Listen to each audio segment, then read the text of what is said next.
ગુજરાતમાં નવરાત્રિનો ઉત્સાહ ચરમસીમાએ છે, ત્યારે હવામાન નિષ્ણાત અંબાલાલ પટેલની આગાહીએ ખેલૈયાઓની ચિંતા વધારી છે. તેમના અનુમાન મુજબ નવરાત્રિના પ્રારંભિક દિવસોમાં હળવો વરસાદ રહેશે, પરંતુ 28 સપ્ટેમ્બરથી રાજ્યમાં વરસાદનું જોર વધશે અને ભારેથી અતિભારે વરસાદ પડશે. આ વરસાદ મુખ્યત્વે દક્ષિણ ગુજરાત, સૌરાષ્ટ્ર, મધ્ય ગુજરાત અને ઉત્તર ગુજરાતના વિસ્તારોને અસર કરશે. ગાજવીજ અને પવન સાથેના આ વરસાદથી નવરાત્રિની ઉજવણીમાં વિક્ષેપ પડી શકે છે. નવરાત્રિના પવિત્ર તહેવારની શરૂઆત થવા જઈ રહી છે, ત્યારે હવામાન નિષ્ણાત અંબાલાલ પટેલે ગુજરાતમાં વરસાદ અંગેની આગાહી કરી છે, જે ખેલૈયાઓ માટે ચિંતાનો વિષય બની શકે છે. તેમના અનુમાન મુજબ નવરાત્રિની શરૂઆતમાં હળવો વરસાદ જોવા મળશે, પરંતુ પાછળથી વરસાદનું જોર વધશે.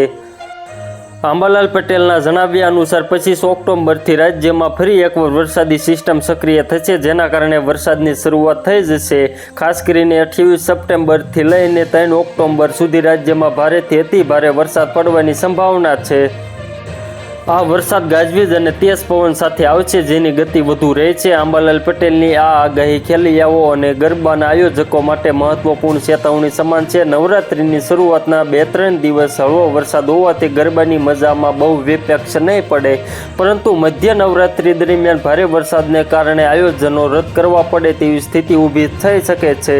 તો મિત્રો, હાલ માટે એટલું જ. ફરી મળીએ નવી અપડેટ અને નવા સમાચાર સાથે. તે પહેલાં ખાસ કરીને વિડીયોને એક લાઇક અને RTV ગુજરાતી ન્યૂઝ યુટ્યુબ ચેનલને ખાસ કરીને સબસ્ક્રાઈબ કરવાનું ભૂલતા નહીં મિત્રો.